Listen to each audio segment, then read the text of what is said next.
All right, pickle lickers. So let's do a little walkthrough, and I'm gonna be honest. Okay, so for me, this is dirty, and my kids are always pissed at me about.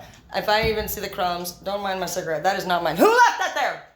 Anyways, I get really upset. I'm kind of an OCD fucking weirdo. My friends and my family think I'm kind of a little bit overboard with it, but I'm the type of mom that, well, I learned it from my great ass mom. She's an OG gangster, dude. She'll beat your ass. Still. Anyways, I'm the type that when you say you clean the house, I'm gonna be one. You clean? Then why in the fuck is that shit? What is this on? Oh, I'm the one who's like, oh, like a sarcastic giant goat. I'm not your normal fucking goat, but I am the goat. Anyways, I'm the dick that's like, oh, you clean, huh? The fucking blanket is crooked, motherfucker. So, no, they got it going on when it comes to me drilling them. But, lucky for them, I don't know what happened to me. I, became more cooler, and I'm, laid back. I said, fine. Y'all don't want to clean then? What do you guys think? Should we donate everything pretty much we don't use? They were like, hell yeah. So, we are on the same team in my house. We actually are best friends up in this bitch. So, we are dorks. We have a giant 2-story house.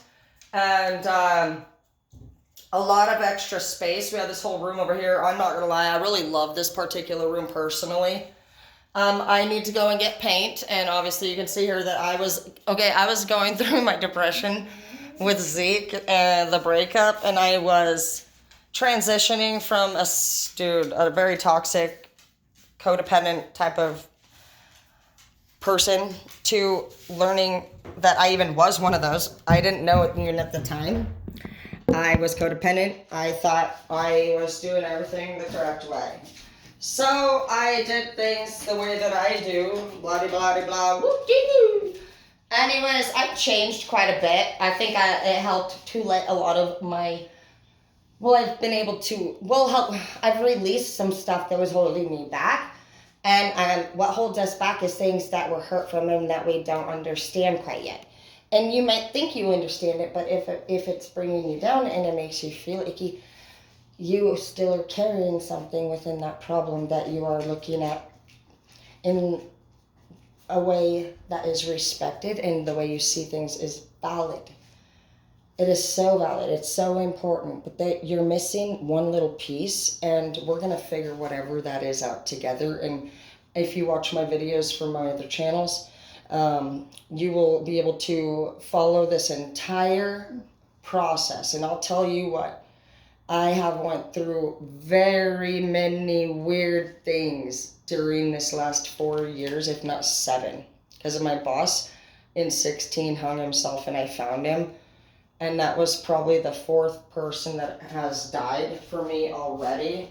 And I'm in my 30s, and I've already seen dead bodies all those times, and my mind, it just flipped a root, and it really caught me off guard to catch him, in that situation. But I was actually a manager of the school, and I was sober at the time for 7 years, and in an 8-year relationship, and I had just purchased a home, and was basically going through a separation with my 8-year relationship because apparently he was cheating with his best mom's baby mother, who we double dated with often and had dinner with multiple times, thousands of times. And realistically, it's just one of those things you run through your head. And I really freaking freaked out, and I went through a major fucking depression. I was dizzy. I felt like my equilibrium was off.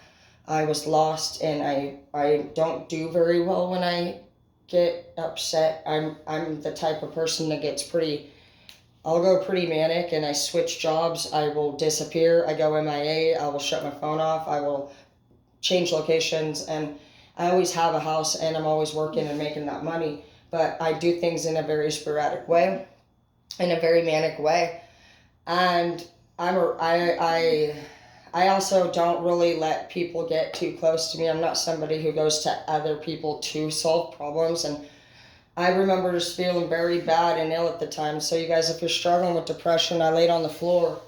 I remember my mama, she kept coming over. I just kept laying there, guys. I remember one time I was doing laundry, and I can still feel the way that the dryer felt when I just slid down to the floor with the dryer touching my back, and I bawled my fucking eyes out, and I wanted my life back the way it was, and I missed Martin, and I had to step down from my teaching position because my students didn't deserve somebody who was crying like that. And I didn't know who to turn to. Zeke at the time was using alcohol, and I hadn't been. I'd never really actually became a drinker until the last year and a half. It was my work trips and their stupid fucking open free bars and all their glorious. Oh my gosh, my life is amazing. But yeah, I went to Florida, Tampa, swam in the ocean like a fucking mermaid. Next thing you know, is margaritas. Next thing I'm going to Vegas again. I'm ziplining off buildings. I'm fucking running through the sprinklers. I mean, I really do live an awesome life. So I've grown so fucking much, thank God. But the coolest thing, and the one thing that I did that was the deal breaker for my release of Martin and Zeke, because we bought the house it was like day 5 into the house. We moved in. He stays out all night, comes back with a whammy hickey right there on the fat neck. Wait, he doesn't have a fat neck because he's tiny. In every space and place. That's why I was like, you know what, girl? I thought about it. I kicked him out, obviously, and I had to triple my income, so what do? Apply for the fishing vessel. Because my Uncle David, he was an inspiration at that time. This bitch motherfucker, he'd be over there flying airplanes. He's like, oh, I'm going from Seattle to Moses Lake on the airplane. I mean, the distances that he was paying for flights were like, really... Okay, he'd go for like a couple hours, and you could just tell that whatever job my Uncle David had, he made quite a bit of money, clearly, because he was able to use the airplane to transport himself, and it was like as if he was just putting gas in the car. And so I was like, okay, I want to do whatever my uncle's doing. And he told me he is working on the fishing vessel in the Bering. Well, he worked out on the Pacific. But I ended up out on the Bering, which I'm very grateful to be on that ship. My ship was the Northern Glacier, and we were out of Dutch Harbor, Alaska. And boy, oh boy, dude, unbelievable experience. These trips were up to 120 days long. You work 12 to 16 hours, and you get 0 days off. The way that the ship operates is... you have to get 650 tons on that particular vessel. And it's just like any other day of fishing. Sometimes you find a good fishing spot, and other days you fish for hours and you pull up barely nothing. Also, Captain Dave was the OG gangster, not Sam. And Sam was stubborn. He insisted we float on the same fucking spot for I don't know how long. I'm talking possibly the entire shift. It got to the point where I was smacking my forehead and just like, I can't help it to this day, and I respect you, but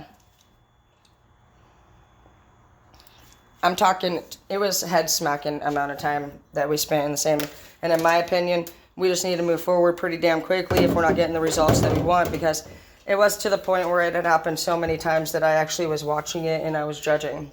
And I don't mean to judge, but I am honest. But Dave, unbelievable man. Bud was good too, but he got real mad at me one time because I apparently didn't separate his food correctly on the plate, and he fucking didn't touch it. He refused to eat the food because the food was touching. I'll never forget to not have that happen. Dude, it was like he literally sent it back, and after that, he said, I will make my own plate. He wouldn't let any cook or chef ever make him a plate again. It was actually a terrible mistake. And I want you to know, but if you're ever out there and see his video, man, I'm fucking sorry. Please, let me fucking try again. I swear to God. Gosh, Biscuit, I feel terrible to this day. It's like actually one of the most haunting, horrifying moments of my life because I feel truly fucking bad, bro. I thought I was doing a nice thing. He didn't even ask for food that day. I get excited, and so I want to bring them. I can't choose. And so I'm the type of plate packer I'll pack you like a fucking Southern style plate, like the kind of plate where you don't have to come back twice, like it's right there. And I see people like plating petite plates, where they're like 2 pieces of asparagus, and I see what they mean. So I guess next time I'll just pay attention to that, and I will be like, how much would you like? Basically portion. Anyway, so you guys can see her. This is what I'm going to actually walk through and show you. All the things I have to do. And I want to get you guys, like, see what it looks like before I begin. And there will be a few moments that I will flicker on and off. Look at that guitar I got, motherfuckers. Because I am Marshall Mathers. Okay, bathroom down here. I'm going to clean that. I'm kind of thinking about taking over the upstairs. Water heater closet. This is my room. I'm such a fucking retard. I don't even decorate. Isn't that crazy? Waited my whole life to have this house. Look at me. I'm like plain walls. You know what's on my wall? Cute things my kids made me. Look. Oh, Tara Rosita. Tara? What are you, fucking Stewie? I love you so much, Mom. You're the best mom in the whole world. And then another one. I love you, I love you, I love you, I love you so much. Oh my gosh. My dad, this picture was in his room when he passed away. I would normally dust it, but it wasn't dusted when I got it. And I'm going to leave it exactly.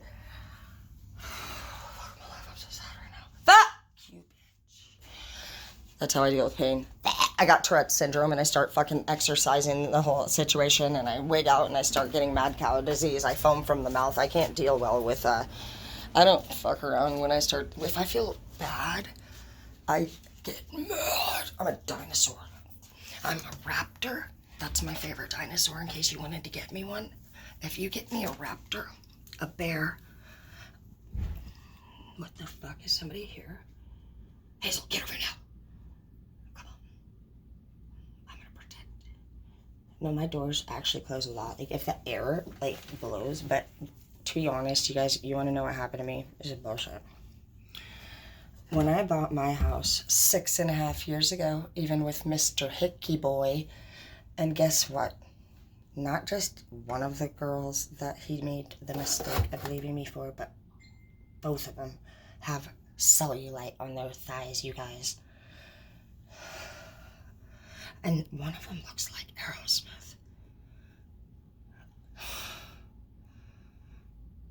And when all she had to say for her comeback was, "You look like you got autism." I said, who the fuck makes somebody look has autism? You should be ashamed of yourself, Arrow. Come up with something better next time. Think a little bit harder and a little bit longer. Oh, bro, I even found out also that apparently her arms have like fat here and they dangle, and I guess the cellulite is also on the arm too, and like I had no idea. And that is why people need to pay attention to the long-term results that you're gonna have, because you're gonna end up missing your wonderful ex-goddess Tara Dana if you even fuck with me. Facts. And I'm not being all cocky. I'm warning you for your best interest, because you saw what happened to Edward the other night. You saw what happened. You see, what happens is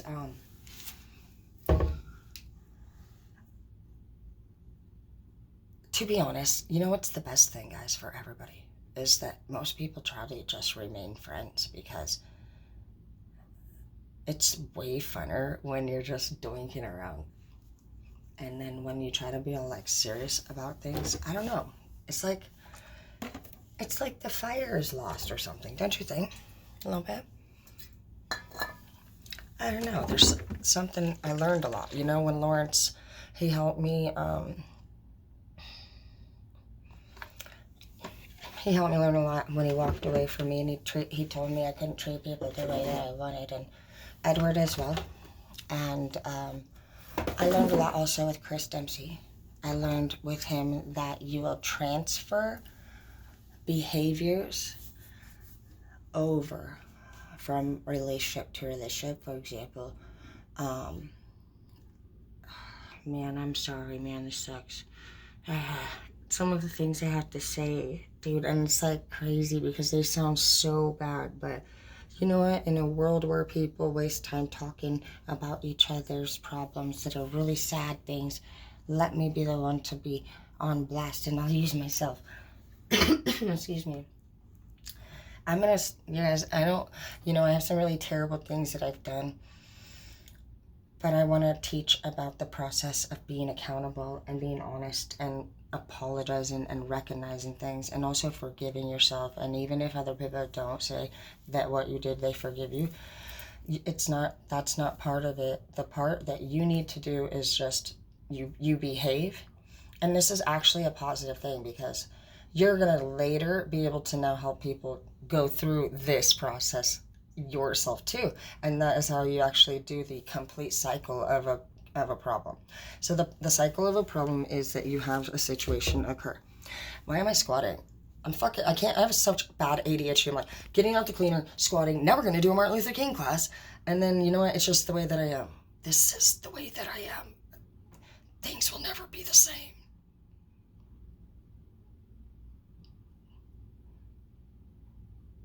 Problem, cycle, total. Okay, problem occurs. You should feel one thing or another. You're going to either feel like you are really sad that it happened, or you will fucking be a blamer. And at sometimes in life, we have not been able to recognize our part in any problems. And we tend to respond with a defensive statement rather than an accountable and a simple one, which wastes time, but it is understandable. And if you don't understand it, then let me explain. It is okay to be hurt and embarrassed. It is okay to be worried about getting into trouble. You have been treated in the past by somebody who yelled at you and made you feel like things were a majorly big deal if you made a mistake. And when you are treated like what you do is wrong all the time, you never got actually taught how to do it correctly. And even as an adult, recently, actually out on a fishing vessel, since we're talking about it, my boss, she showed me what this example I'm telling you about means. There were a few jobs, especially after Martin passed away, that I went into, and I entered the culture incorrectly and selfishly, cockily. And some things I did was just whatever I pretty much want. I still actually take breaks whenever I want to, and I don't communicate. Basically, I don't communicate, and I have had a tendency of having a few extra breaks where I always have, I take breaks and I have a sneaky behavior. On the boat, I was sneaking around with Lawrence, and what was I gonna say? I always take breaks. I also took some naps. I was like really tired one of the trips. It was the trip I found out Brooke was living in my house. I'd worked out there for a few years at that point and taken several trips, but that trip, my niece, my little cousin, passed away. Two girls that I know were driving, and they were such beautiful and wonderful and kind family. And their daughters were traveling, and they ended up passing away in a car accident suddenly. And also that was the week that I found out Zeke had moved another female into the house, and I was in Alaska, and the trips were on a boat. So good luck getting off of that shit, which was perfect in the moment, because I needed to be somewhere where I was not able to react how I would have normally. I can't tell you how many tears I cried into the Bering Sea. And when I was taking the breaks that my boss was yelling at me for taking, I was crying my eyes out, and my heart was so deeply broken. And I did talk to her about it. And you know what? She was actually really rude to me. She told me, well, yeah, that's just how it goes. Lots of people die all the time. And she was very insecure, and she was very jealous, and she was ugly and balding, and she just honestly, in my opinion, didn't want anybody on the boat other than her and her fat ass self. And she, you know what's interesting about her? She couldn't figure out if she was a fucking lesbian or if she wanted a dude. So that's, and bro, I don't care. But she did do something right. She did a demo with me whenever she wanted me to do something. She didn't just say, go clean the bathroom. And she would actually go with me And she would show me how to do it. And there were even times when I insisted I did do it. And she, I learned a lot from her. And there was another girl named Flocka, and she was a pretty big OG gangster, to be honest. I like Flocka. She was cool. Flocka was awesome. But Flocka taught me some shit I didn't know. Like, she was like, use the Tilex. And I was like, I don't know what the Tilex is. She's like, you don't know what Tilex is? What the fuck? I don't know. And she also showed me this trick in the shower where she uses dish soap as well as the bathroom spray, disinfectant. She mixes them together, and I'll tell you what, mix dish soap in with your cleaner in your bathroom. You can mix your comment, but the dish soap addition is insanely vibrant. Everybody would rave about Flocka's cleaning, and you know what? Both those girls, actually, they might have been kind of ganging up on me, but they at least did demos for me, and I learned a lot. And I didn't know, actually, guys. I really didn't know. And that's what I'm learning through life, is that don't be too hard on people, and take into consideration that they really may not understand. And you know what? If you're honestly such a great boss that you should be telling people what to do, then why are they doing it wrong? It's not because they lack skill and they're stupid. That is mean behavior. And that is not good leadership behavior. So if you would like to see results within yourself and the people around you, then you need to be able to take a step back when those things are not occurring and try a different strategy, and slowly but surely, get those to-do lists that we're talking about completing on the channel. Those are current, so you guys can find that information. I uploaded it last night and then today. There is a blend of different kinds of videos, guys, on these channels. Some of the things on, different channels, if you're on my Snap and my YouTube, well, basically, I go back and forth between kind of being rated R and PG-13. And I'm going to try to separate my Facebook stuff from my rated... Yeah, I'm trying to... Facebook and we keep having a couple arguments. I keep getting in trouble, basically, guys, so I don't want to get in trouble anymore. I'm not trying to get any more trouble. Like, I'm always getting in trouble. Like, I get a violation, and my mom gets mad, or I even get messages from people that, like, fucking, I want to say the term, like, it's, like, dudes I've never even dated, and they're like, why do you have to do that? Why do you gotta show so much? I'm like, are you my fucking boy? Like, can you please explain to me where this is coming from? They're like, you're divine. You should never show. Like, it kind of seems personal, Linda. Are you sure, like, you're not freaking out about it? Because it's not like I was, like, naked. I'm not freaking getting my skin painted. And I've even been offered that recently. A few times that people want to paint my body. No, go find fucking Rose. Just because my middle name's Rose, Tara's my first name. And Tara, it means warrior. Taras are always warriors. I've never seen any Tara get painted. You have the paintball gun, bitch. That's about it. We're going to blast each other. We're going to get more paint on the eyes. I'm going to paint my fucking... I don't got any more things. But, basically, guys, just know that you're amazing. And you got to get those things that you need to done. And even look at, as simple as that, wonderful. I didn't plan on coming exactly down here and doing any of this. But, if you have a couple Lysol wipes, get things in areas of your house where it's convenient for you to simply just kind of catch yourself in moments like these and find yourself just peacefully just kind of cleaning things up. Wash those walls and wash those cupboards and open the drawers and really get in there and get the doors and all the handles. And the reason why I think this is even more important than the fact that sanitation is really important for your health and your body and mind and soul is because energy is on objects. And so even if your ex walked by and you brushed the door to go potty, even if the other night you came into the bathroom and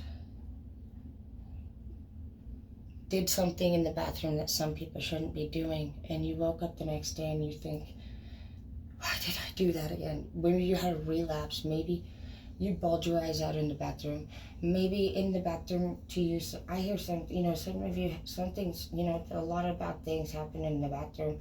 You just gotta know, like, sanitize every fucking thing in there. Go through every fucking thing in your house, you guys.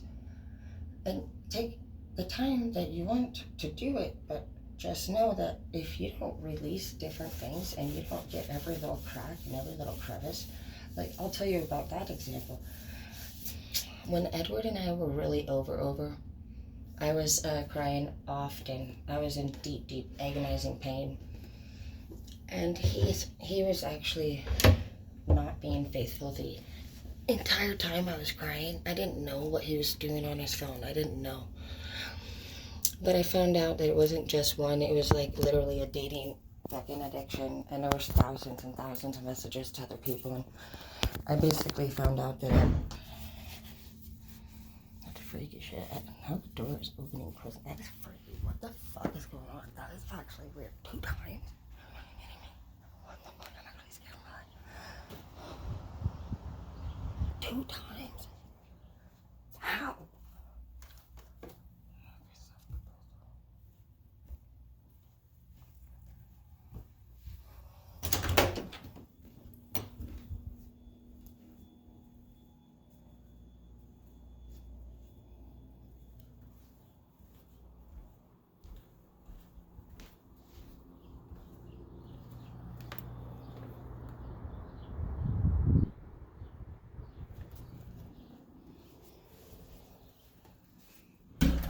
It's real weird.